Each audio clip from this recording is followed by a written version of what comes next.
Okay, aloha everyone. Thank you for your patience. Thank you for being here on a Thursday night. I'm pretty sure it's Thursday. I get very mixed up. But for those of you who don't know, I am Congresswoman Jill Tokuda. I have the honor and humbled privilege of representing our 2nd Congressional District in Washington, D.C., which means all of this area, all the way to the west side, scoop around to the north shore, all of Windward, Oahu, where I live, born, raised, grew up there. My kids are at Castle, just like my husband and I went to, and I have every single island in addition to that. It is a very rural community district. It is very spread out, but I really do. One of the things I really appreciate is the opportunity to be able to go to all of our communities throughout the state, to fly there, to drive there, to be there, and to really issues that people are opportunities that we want to take advantage of. What's the struggles that we're dealing with too? I feel like my mic's going in and out. These are real opportunities for us to be able to listen to each other and talk to each other. It's like the mic is silencing me right now. But before we begin, a couple of housekeeping things. If you haven't gone already, if you need to use the restroom, just go straight down there. It is lit, and we have restrooms straight ahead in the back of you down the hallway. We also have question cards. If you don't want to stand up and ask your question, but you'd like it to be addressed, there are cards on the table. If you've run out, let us know. I want to do a shout out. I don't have my glasses on, but I know Representative Amy Peruso is here. There you are, Amy. Okay, so let's give her a hand. She's a great advocate in the Hawaii State Legislature. We served together, I believe, as well for a brief period before I left the State Senate. And I know Councilmember Wire is also going to be coming shortly. He's probably stuck in traffic coming from somewhere. But just a big mahalo to your representatives for helping to get the word out, first of all, about this event. And for always, I assure you, texting me, calling me, bugging me about all the kinds of issues and concerns that you have, and being a great partner to work on things together at both the state, county, and federal levels. So big mahalo to all of you. If you haven't already, after we leave here, I know we've got to clean up really quickly, but I do have our hard-working constituent advocates. Sean and Nicole, if you could just raise your hands, and Nicole's actually at work right now. These are our constituent advocates. Many times if you call and you need help from the federal government, and you can see it in our constituent service guide, hopefully you picked one up. Maybe it's an issue with the Postal Service or the IRS or Security or VA. You can call us, you can go online. We're there to help you really navigate the federal system. Last year, I believe we got close to 800 people throughout the district that we were able to get successful casework completed on, and I think returned over $7 million to constituents as well. So if you find yourself in need of support, you're not even sure if it's federal or not, please call us and we will be able to help you kind of navigate the system and get some answers. They are behind there right now. In case you think of something, please go back there and they will start that casework process with you. A lot of times it just starts with signing a privacy release so that we can act on your behalf with like the Veterans Administration or Social Security or the IRS. Until we get that right off, it's hard for us to make those calls and start to get you some answers. So just a big mahalo to my team that is here and working hard on your behalf. Now, there's a lot I can say tonight. I could probably talk the whole evening. It's an occupational hazard of politicians, but really it's here to listen to you and to answer your questions and concerns as well. So I'm gonna actually stop right here, and there's a mic to this side. It's hard when we just pass the mic around because everyone's hands go up. So if any of you have questions or you have concerns that you want to raise, if you can go ahead and line up here and we'll take your questions. If you have a difficult time with mobility, please raise your hand and Deidre will make sure we get you a mic and we can bring it to you. And I would just humbly ask, we have about a little less than an hour here together. If we can keep it brief so that other people can ask their questions and make their points and I can get to those answers as well, that would be great. So anyone want to start, or I can just keep going into other things? While you're thinking about walking to the mic, some of the things that I'm working on in Congress. First, the committees that I serve in. Right now, I serve on the Armed Services Committee. I am a ranking member on the Agriculture Committee. I take care of conservation, research, and biotechnology. That's all invasive species. So I am the second highest leadership position in that particular subcommittee in the Ag Committee. And recently I was appointed to the Select Committee on Strategic Competition with China. It's a smaller committee, leadership, both speaker and the minority leader, and we're really focused on how the United States is going to push back on a lot of the more aggressive maneuvers, whether it is from a defense posture or an economic, commodities, competitive posture that we're seeing with China. And so I also serve on that particular committee. I'm going to take this question, and in between I'll intersperse some of the fun things that I'm working on and some of the things close to my heart too, like rural health. So don't let me forget to talk about that as well. So if you could state your name, just so we know who you are. And again, good evening. My name is Robin. Is this working? Yeah, just move up just a little bit. So I go don't really think close. It's very sensitive. Got to go close. Got to get close. Okay, I'm Robin. And as I was telling you outside, I worked for 40 years for the Department of Defense Army here in Hawaii. I also worked for the last 10 years in housing as an inspector. And I was unfortunately involved in the water spill nightmare at AMR. And my concern is about what they want to do with the landfill over the aquifer. That is just asking for trouble. So that's my main concern. That water will come down. I live in Wahiawā. We already have the runoff from Lake Wilson and from the treatment plant. So that's a double hit. Back in 1980, I also did a personal deep dive into the water system here in Hawaii. And it's amazing. I would just call people up from the Board of Water. And these engineers, God bless them, they must have been really bored because they just would talk to me. And we get a yearly printout of the water levels and things in the water. But they have had so many pesticides and such from the pineapple and sugarcane. And it wasn't even being tested for. So I just don't want to see any more damage. Yeah. So fight. Okay? Thank you. Thank you. Absolutely. And if I can just mahalo you for the work that you did in military housing. And it must have been a really rough time too during the Red Hill fuel spill, just seeing the impact it had on our service members and families, our community as a whole. That's why I remain with the CODEL 200% committed to making sure our commitment to Red Hill doesn't end when the fuel is drained. It is the constant monitoring, the mitigation, all of the damage control. This is generational. Beyond my lifetime, we need to still be making sure that we understand what harms were, put on people, real people who may not even live here anymore because they were deployed to another, base. But that doesn't mean that the health issues or the trauma that they experienced went away. So we have to maintain 100% that commitment. And one of the things I was very fiercely advocating for as well is we're literally going to see billions of dollars going towards remediation, mitigation, monitoring for Red Hill. I want to make sure local companies and local kids get a chance to do that. Because the people who truly understand how important that water is the ones who feed it to their families, turn on the pipe and drink it themselves. That's where you have real accountability commitment for. And so that's another thing I've really been pushing for. So we've got to protect our ability to make sure that we have that local preference when it comes to doing highly sensitive, highly important jobs like that. But thank you for doing that. I know Representative also did recently a town hall on the landfill issue.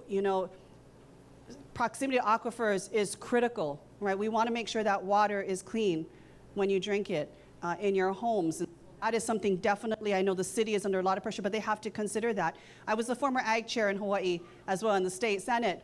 Some of our best growing lands are right here in your backyard. We import 90% of our food at any given time. The ability for us to feed ourselves every single day And especially in a time of crisis, when right now we probably have a week or less of food, is really important that we consider the lands that we are using as well and ability for it to sustain us. And so solid waste, wastewater is a huge, huge problem for every single one of these islands.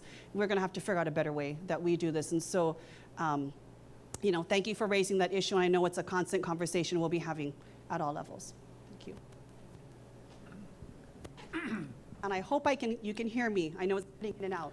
At that meeting, the joint was rocking. The joint was rocking at that meeting. Oh, There were 250 very angry people here. yeah, I can imagine. And I just wanted to make one suggestion. When the city spoke about this, people asked about using military lands, and they said the military said no. I would not take no for an answer. They owe us on Red Hill. The leases on all the lands they're using are coming up. We have leverage on them. And I think we should reconsider Kalailoa. It's not over the aquifer. It's not on the west side, really. It's sort of in central. And it already has bad dumps from the old days. It's not like it's pristine land, yeah. So I think the consideration of Kalailoa should be reopened, and the city should not accept the military's flat no. Okay. Thank you. Thank you, Larry. And we'll double check, because one of the things that I've had conversation with the military about is really understanding that when we look at our presence here, it has to be a whole of government approach. It's not even just about how much dollars are paid for pieces of land or property that they sit on. It is, how are you going to actually be contributing to being better neighbors?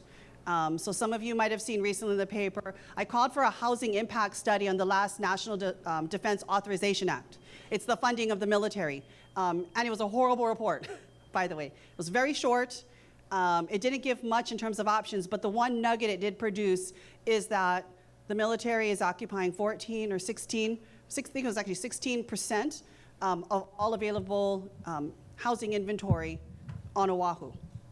We are already housing poor in this state. Our babies are literally leaving the state because they cannot find affordable housing options right here, and to sit on that much of our inventory without offering solutions and helping us to build more so that we can have our keiki stay here too is unacceptable, and I'm looking for those answers, so really pushing them on that. But that's part of the whole of government approach. I've talked to them also about how are you contributing to healthcare access, even transportation when it comes to getting healthcare. How are you contributing to wastewater and solid waste as a solution? I would need to check with them if they actually did a survey of all the federal lands on island here and took a look at suitability for the potential to put a landfill. In many cases, the ones I think of off the top of my head are probably too close to waters or impacted waters for it to even be eligible. So it might have been, and I talked briefly to the mayor at one point, they said they had looked at the maps for potential federal lands that could be used, but we'll check again. You're right, we have to keep looking at every possible option, but we will double check with the military as to whether or not we unturned every stone for possible co-locations of a landfill on Oahu. I've actually asked them about every island, because every island is actually suffering when it comes to both wastewater and locations of solid waste. In fact, some islands are even worse off than we are because they don't have H-power to burn. And can't even get that here to burn it, right? So it is a conversation I've already actually had multiple times, even before this particular crisis that we're seeing with the landfill. So thank you. Hi, aloha. Thank you for this opportunity to share. I actually came to moral support the person behind me. However, I realized that if I don't share, sometimes these people's stories may not be heard. And this is with respect to, so my name is Dion Dizon. I'm actually a local union rep for IBEW 1186. And I represent federal sector DoD civilians out from Space Force Ka'ena Point out to Bellows. And the employees that I represent are directly impacted by the executive orders currently kind of coming out at a flurry. 66 have been published in the Federal Register. The rest are, not yet published. However, primarily, there are things like the deferred resignation, return to work in person, the termination of probationary employees, and probably, there's more, but for what I wasn't prepared to speak on, I just wanted to share that on the Wednesday after inauguration, there was one employee in my bargaining unit, one of my bargaining units, I have 8 of them, that was put on admin leave immediately pending non-disciplinary removal from federal service because she was in a position that was related to a DEI agency or office. So she was out. I have another one who just left the Air Force to the Army, and he was, he just started his position on the 28th, but he's a 14-year federal service employee, and he was fired on last Friday on the Valentine's Day. And I have an employee who we're trying to work out an extension of time for him to return to work, and just to share the types of flexibilities that federal employment offers. You know, it's really for, I'll just share that, you know, his 13-year-old daughter attempted suicide, and right now it's like that telework schedule allowed him to have that flexibility to take care of her because she cannot be left home alone. And so as a union rep, that's the type of things that we're fighting for, is just to carve out the exceptions where we can to protect the employees, and for the ones that can just go ahead and go, then, you know, it's like they return to work. Just more things going on, and more things that then one person can handle. But I want to just cede the rest of my time over to the gentleman behind me. Thank you. Thank you, Dion.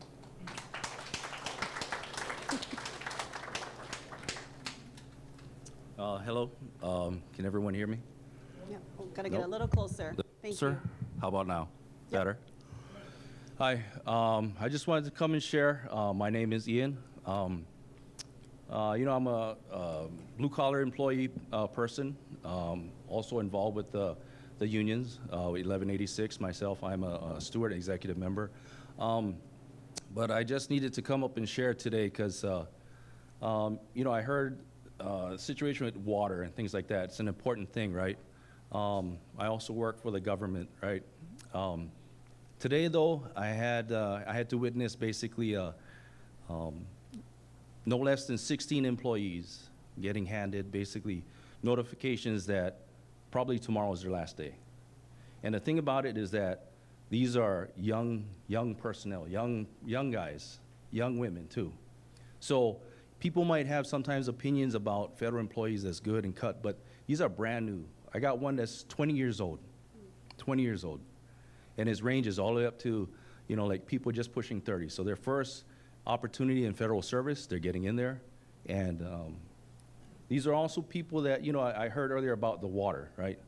This is also personnel that was brought in as a big part for, we all know about Red Hill, okay? These are personnel that was gonna be brought in to also look after the facilities, maintaining the place, everything that we all pushed for in the news and everybody else to make this a better place, right? Defuel Red Hill, that was done, right? So now it's to maintain and keep up what we already got. So, you know, when the budgets cuts come, excuse me, this is interesting because sometimes, you know, they don't look at, you know, the effect. They just look at the numbers right now. And this is the easiest group to cut from. There is something being put in where maybe they can get an exemption, much like shipyard employees, which is supporting the warfighter, right? But we don't know. And come tomorrow, more than likely, they're going to be released, you know, and just don't know for sure. But like I said, no less than 16, and the numbers could go up from there. And it seems to be counterintuitive, seeing as how there was so many bright minds and bright people that put in to say, hey, this is what we need to control things. This is what we need to make it better. Now, I don't know. So. Ian, if I could ask you a quick question, because Red Hill is something we push for constantly to make sure that that mitigation is done. If you lose the 16 or 17 people, and again, I know that number, you don't know where it's going to go from there. How does that impact, I don't know how many we have already doing the work, but how does it impact our ability to actually monitor and make sure we don't screw up again, and that we have all eyes on the situation so that we really know what more we need to do? I mean, how does this impact your ability, their ability to do the job that we are paying for and we fought to get money for. For sure, this is going to be, big time. The way I can compare it maybe is like to look, if you have a crime watch in a neighborhood, right? The more eyes, the better, right? See something, say something. So with a lot more employees, a lot more personnel, they can see, monitor. There's sure it's getting modernized, getting upgraded, but we can all agree, I think, that sometimes the best thing is you can't replace the human, not yet anyway.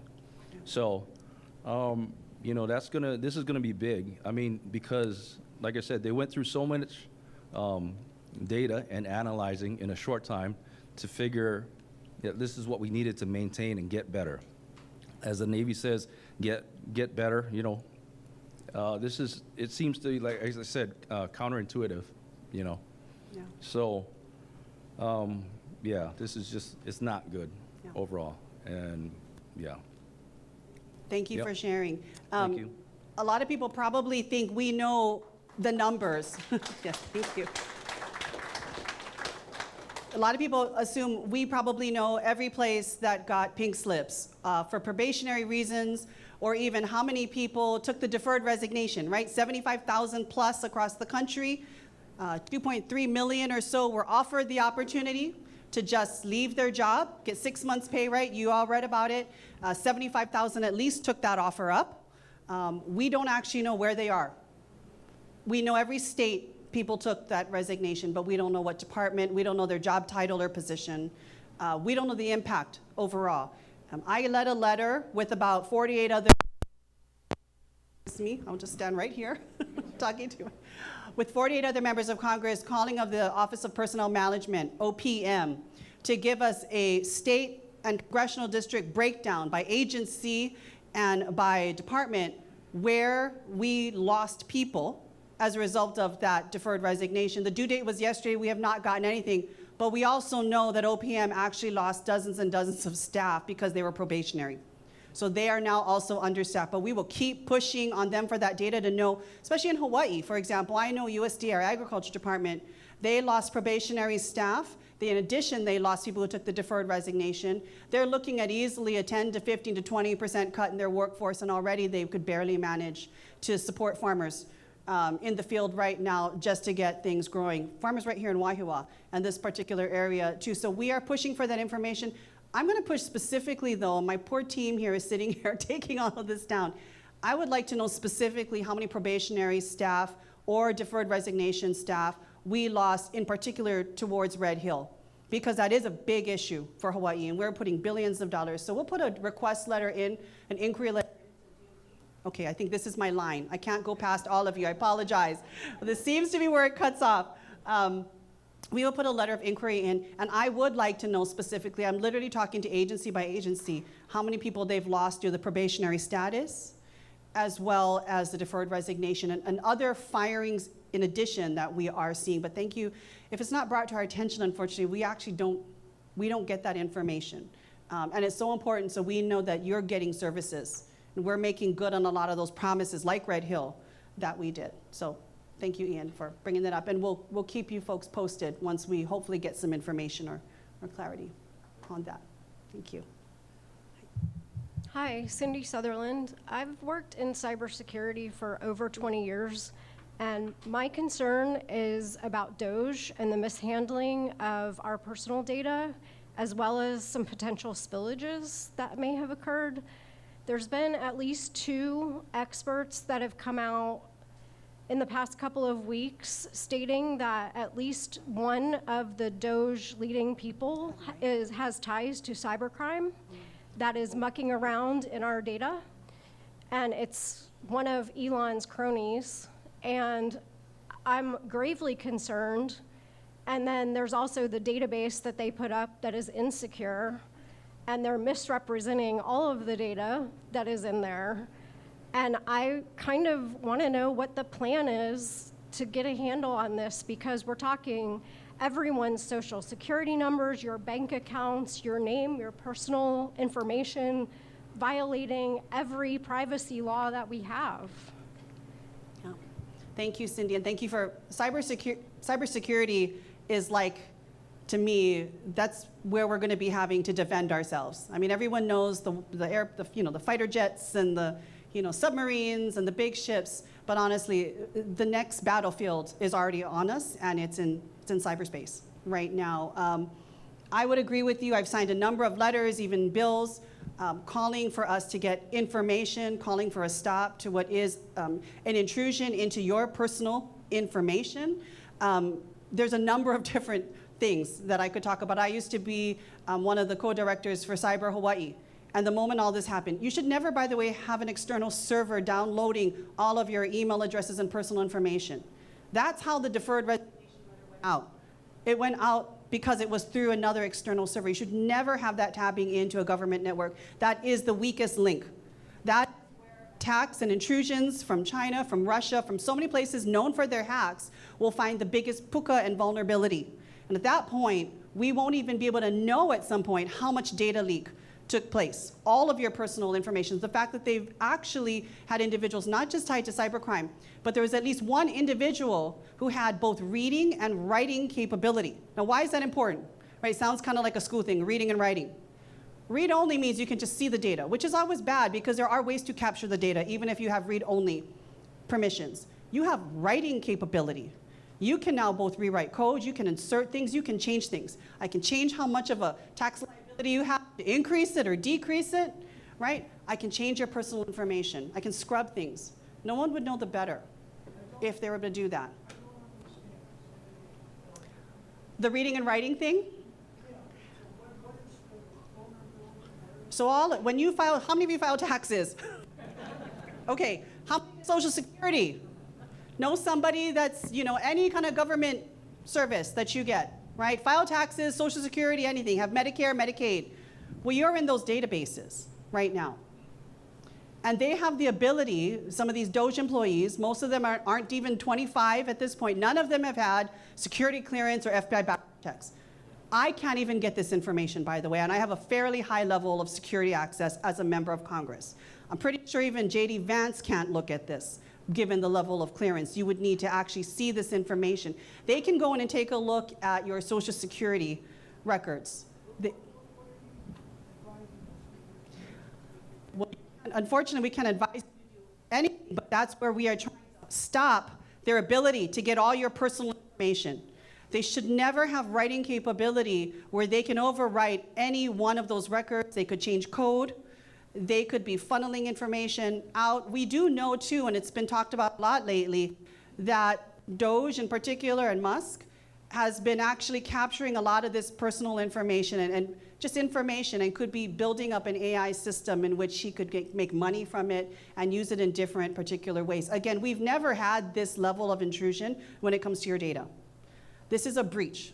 So there's a lot of letters, there's court cases, there's everything fighting to try to stop the breach into your personal information. Every single one of us, quite frankly, we're vulnerable. Yeah. So. But to the gentleman on what you can do, I would suggest everyone put a fraud alert on your credit with all 3 agencies. Fraud alert. A lot of times, I think, and Cindy must be very familiar since she does cybersecurity, a lot of hackers like things like this because what it represents is a lapse in our security.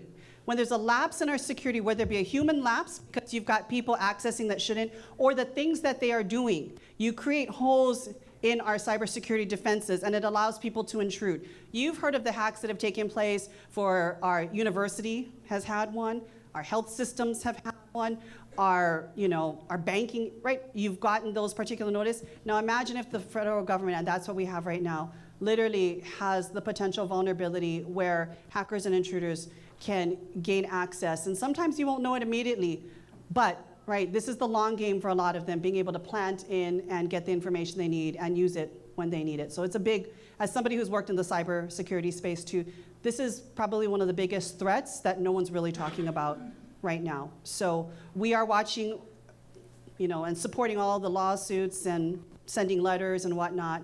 But thank you for raising it and for, again, be alert, right? I mean, that's really what we have to do is now be alert. because every single one of us has information on one of those systems that they are now looking at. We know they're looking at Social Security. So if you get Social Security, we know they've looked at it because they were taking a look at everyone 100 and above and making assumptions about their return and fraud, which we found out they just misinterpreted the data because they didn't know how to read government codes.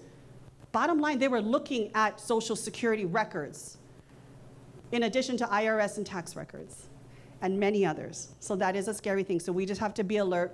And on our side in Congress, we're going to be aggressive. So thank you. Hi, good evening. Congresswoman, my name is Lori Heeger. I am a resident of Makakilo.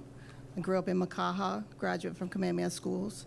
I wanted to share tonight many things, and I've been trying to put them all together into a concise, talking point. But I think what I've actually landed on is wanting to share with you the fact that I'm a mom. I have 2 children. I have one on the continent going to university, and I have one child still here attending charter school in Kapolei. And I wanted to share with you a more personal sort of take on where myself and my peers sort of stand. Every day we wake up and we don't know what we're going to listen to on the news. It is very difficult to sort of sort through the chaos that I feel is being laid on us on a daily basis. My family are employees of the federal government. I am a founder of a Native Hawaiian business that started with 3 people. Can you check hers? I think it went up. A small business, a Native Hawaiian business that started in a living room with 3 people and is now a micro factory in Waipio with 15 people total working, not just in our micro factory, but in our store and our operations. So I have a lot on my plate, a lot on my plate. Everything from the tariffs affects us as a business. But the biggest thing that I want to address is, what are we building for my children? When my daughter gets out of university, what is she going to walk into? My son going into university in another year or so. To be honest with you, with everything that's going on, I'm terrified about the state of Europe and whether or not this chaotic administration is going to drag us into something that they're going to throw my son in the middle of. I'm an intelligent person. And the fact that I can't get in front of my own thoughts most of the time is frustrating. And I've been looking and scouring the internet to find out, what do I do? What kinds of things are you doing at the federal level? And what kinds of things can we do to support that? I don't want the audience to think that I don't have concerns. I have many concerns about what's going on here in Hawaii. But that overlooming national situation brings terror into my heart.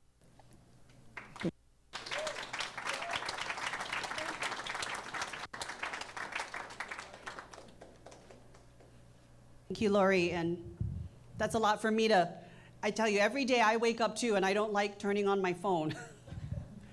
Because all you do is you get hit, right? You just get hit with all the news and all the information and misinformation, and they come from both sides, don't get me wrong, right? But there's so much coming at us that it just becomes very overwhelming, very, very fast.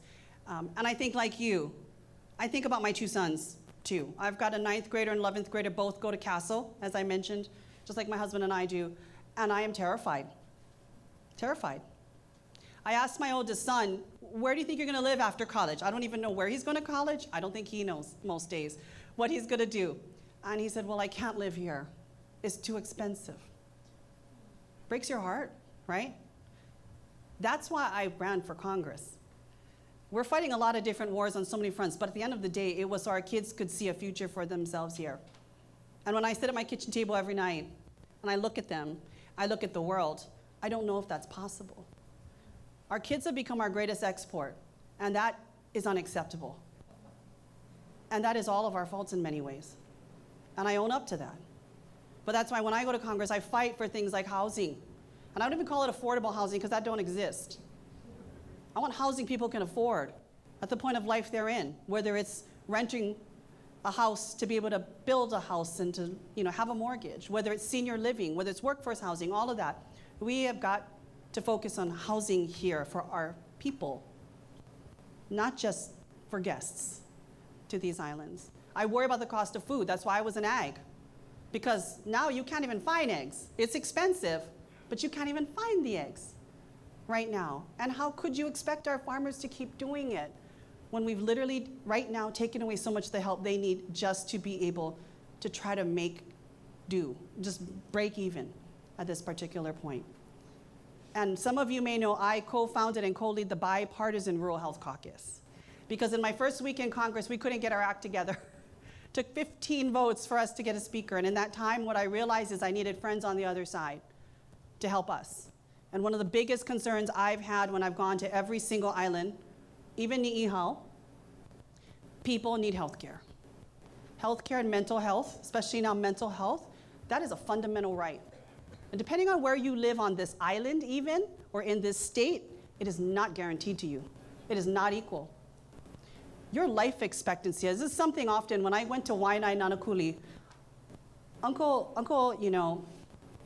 George and Uncle Eddie would always drill into my head, how come I live 10 years less than the guys over there?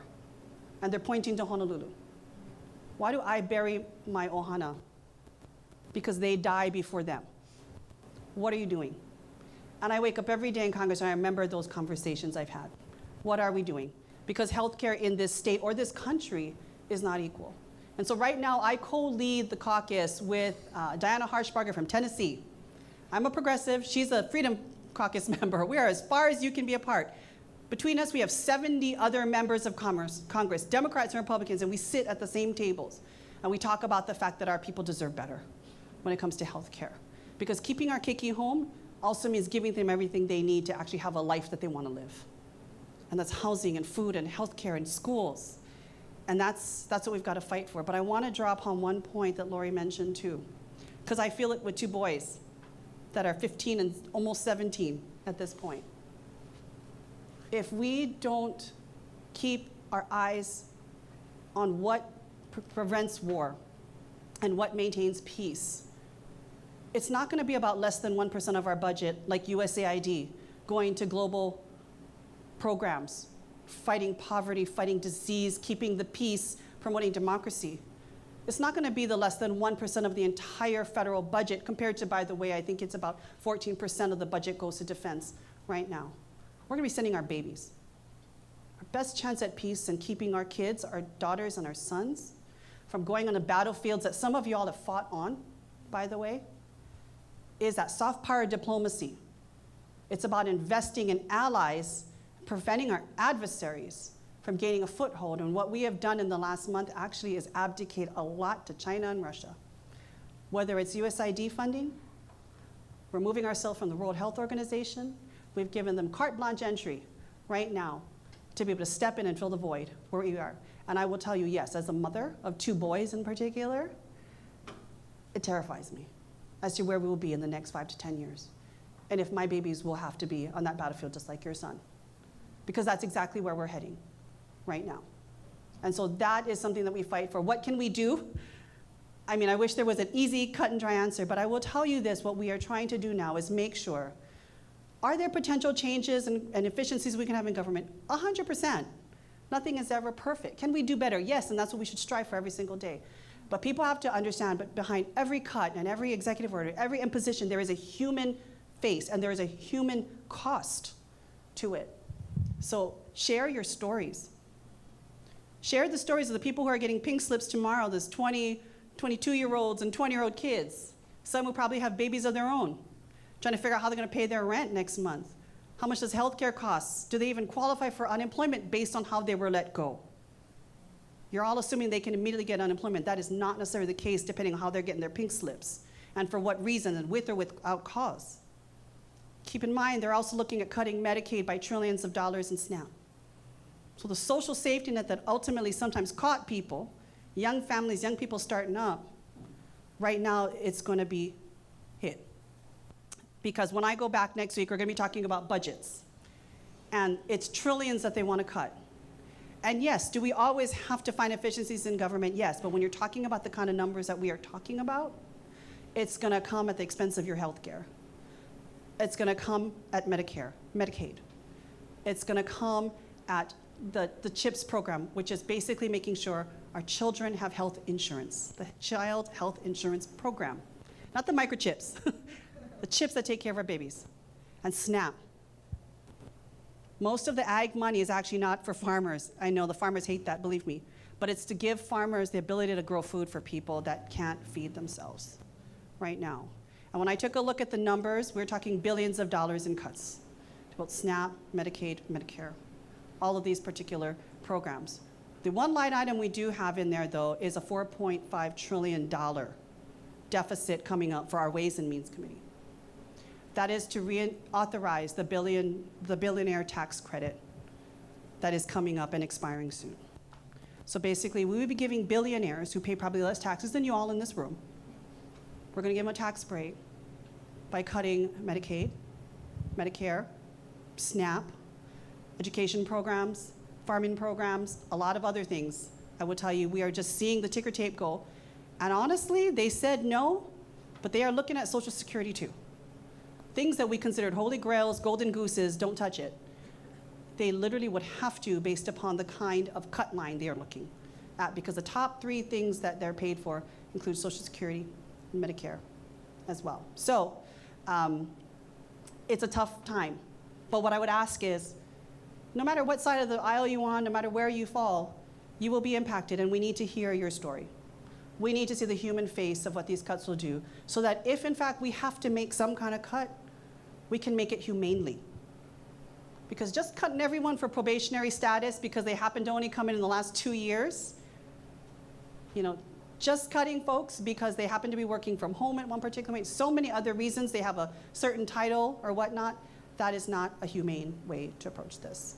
So please share your stories. I know it doesn't seem like much, but we see that that makes the most difference when people see it's not just some number on a spreadsheet. These are real people. And I think especially talking as a mother, and I'm totally biased on this one, but talking from the perspective of a mother or a father, a grandfather, a neighbor, a friend, an impacted individual, that really makes a difference. And that's how we're going to get to that common ground. So thank you for sharing that. And I talked really long. I apologize to... I forgot my question. Oh, sorry about that. I told you, occupational hazard. So sorry about, thank you. Tino. Yeah, my name is Tino Campos. First of all, I want to thank you, for giving us this opportunity to, speak to you. This is my first time at a town hall meeting. But anyways, just reflecting on what the union guys said about, federal employees, getting a deferred resignation and probationary. For your staff, just to let you know, I'm an ex-federal firefighter, and I have some not information, but I was told that 3 firefighters accepted the deferred resignation because they were close to retirement anyways. And then I believe at least a dozen probationary firefighters were going to get their letters in the next 24 to 48 hours. So, just something that I, wanted to make sure that your staff knew if you, as far as speaking of agencies. So, but anyways, my question is that with everything that's going on, or whatever, everything that's the president is doing, right? Of course, I'm watching liberal news. I'm not watching, the other news. But it's always, like the people that are in his administration, have questionable backgrounds. Obviously, the president also has a questionable background. When I was a federal employee, a background check meant everything. If you failed a background check, you can almost try to find another job and not in the federal government. So, when, certain things like that, or when that happened to the president, he got to get elected, I was thinking, wow, he has a record.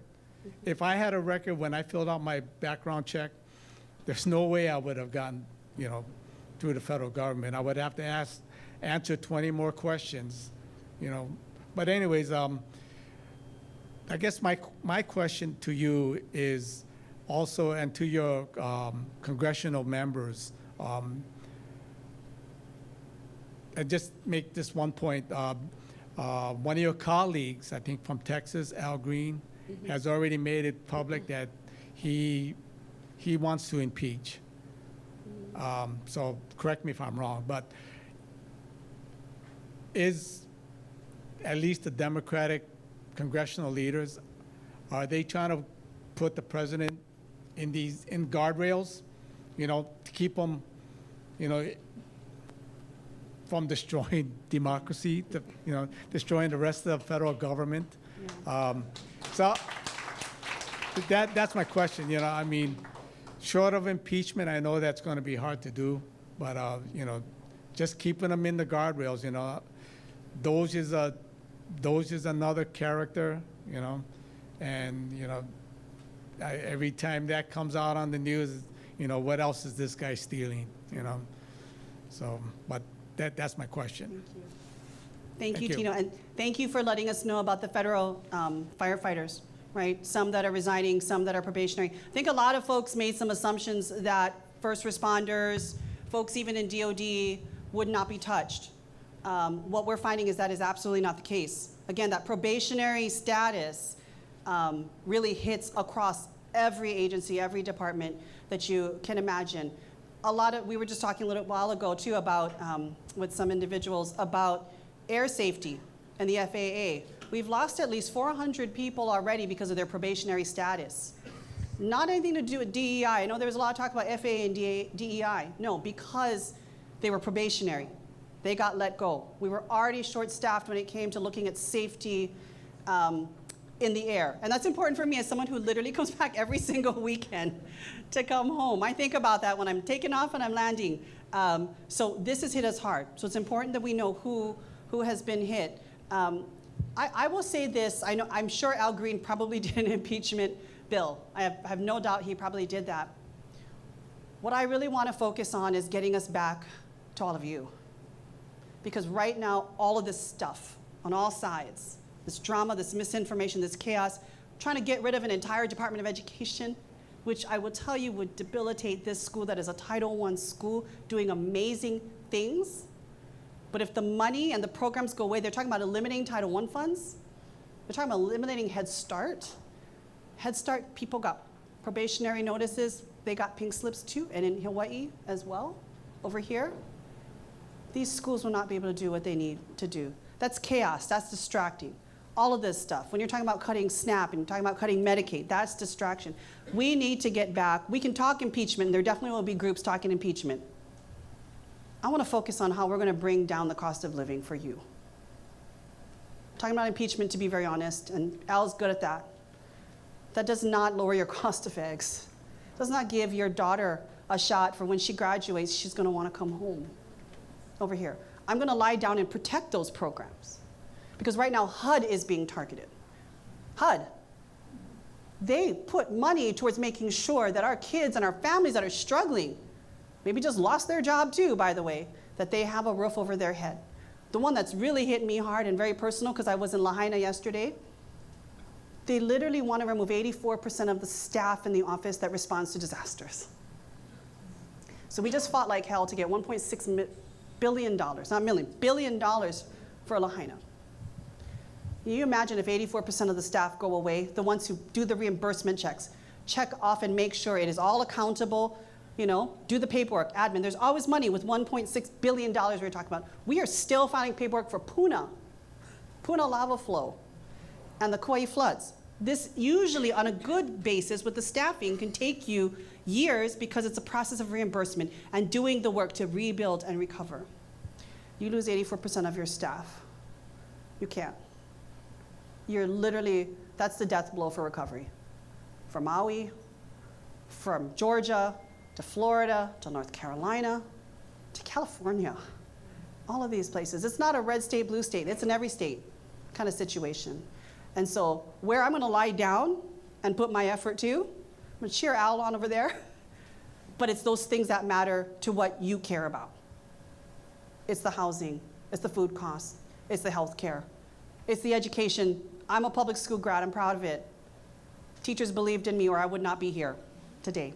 It's protecting those things. And so that's kind of, it's hard to go through all the chaos on all sides. But I think what's real important for Democrats to do right now, and what I'm going to do, is focus on what we got elected to do, which is take care of all of you.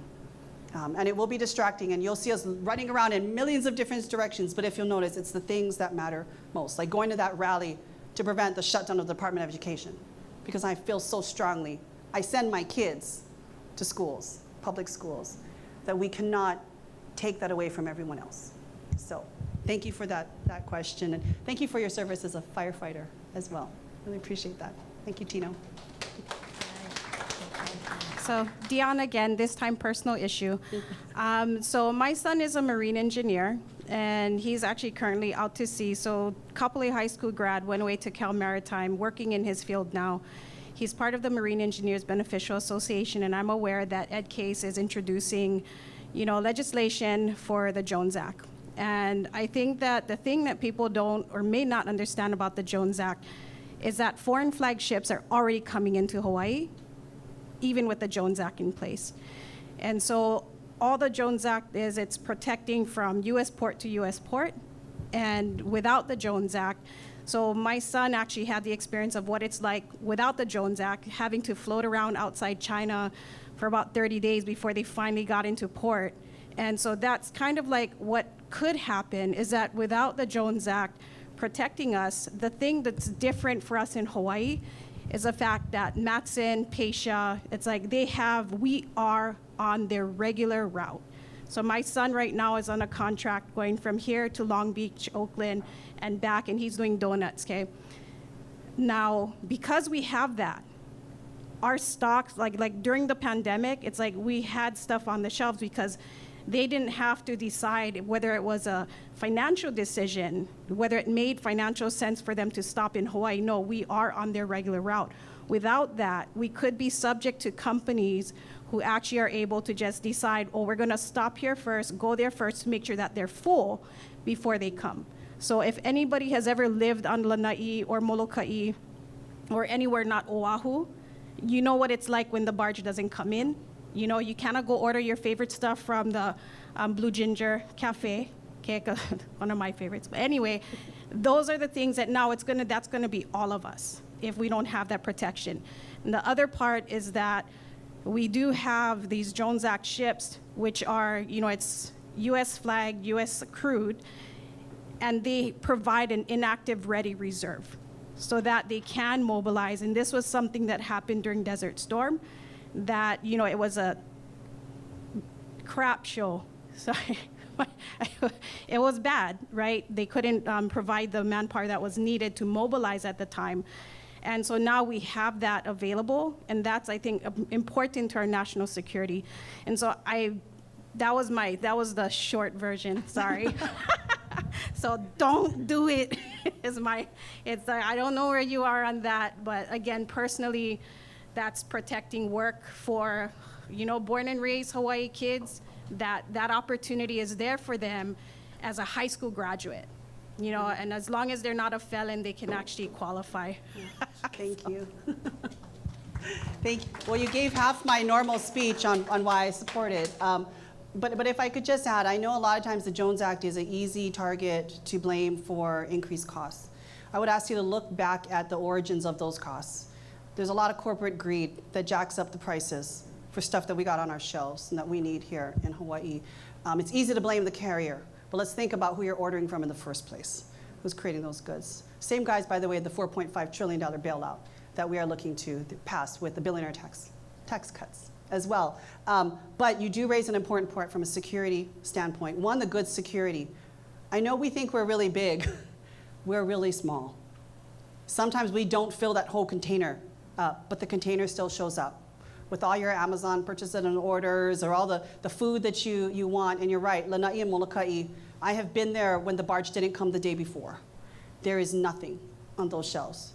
There's nothing. That's why they grow, they hunt, they harvest a lot of their things. That's not just supplemental, that is essential for them. But it is critical that if we have a US flagship, we will always be part of that priority route. If it's up to another country, we're gravy. We're gravy. I know, come when it comes, which means you won't often get the things that you absolutely vitally need when you need it. And if you think that from a national security point, that is puhu, that we would never use them potentially, which we've done in the past, go look at China, by the way, and I shouldn't bring up China all the time. But if you take a look at how they are building up a number of their domestic people carriers, it's quite significant.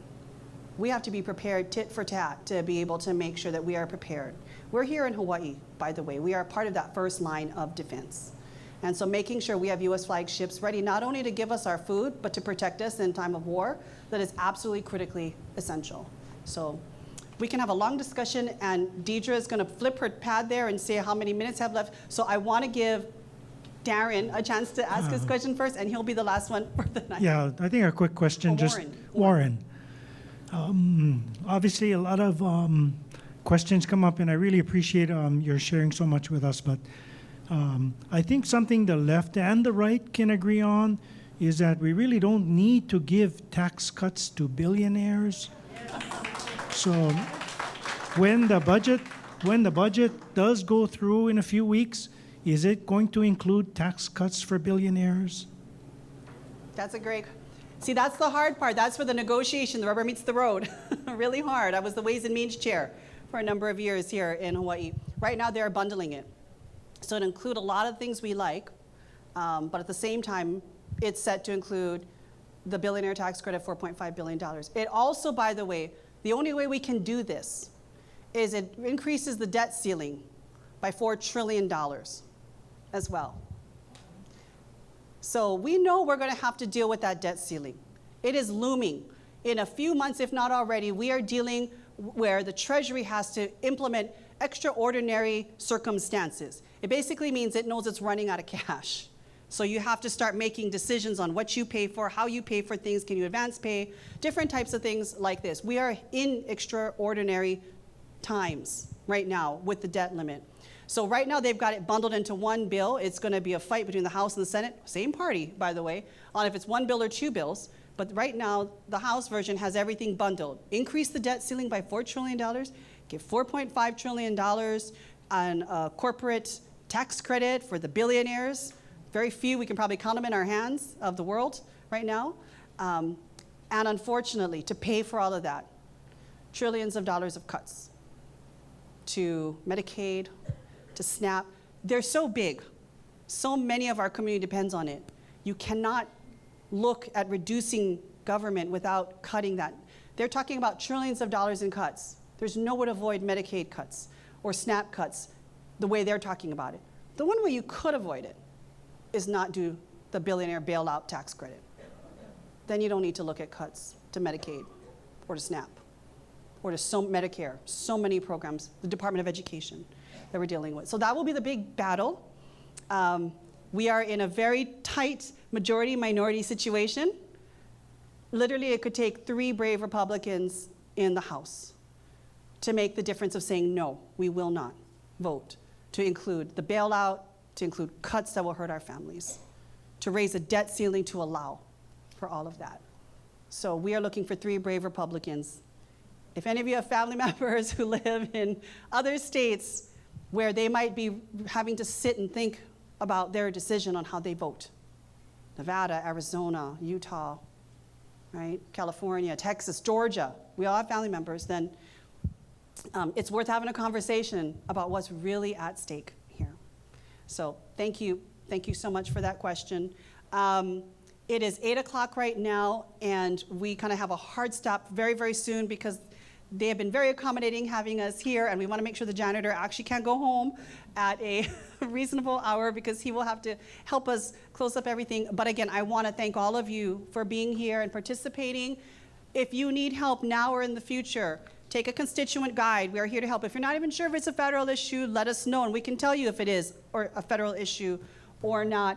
And if you've got more questions or you have thoughts you didn't want to share in person or at the mic, please fill that out, get it to us, and we'll be happy to keep this conversation going. But can you just give a big mahalo to the Ōlelo team that's been here filming? And to our Wahiawā Elementary School for hosting. Thank you, Rep. Peruso, for being here. And my staff, who make all of this happen. So just our team Tokuda that's here making all of this work. So a big mahalo again. Take snacks on your way out, and please drive safely home. We'll see you at the next one. Aloha, everyone.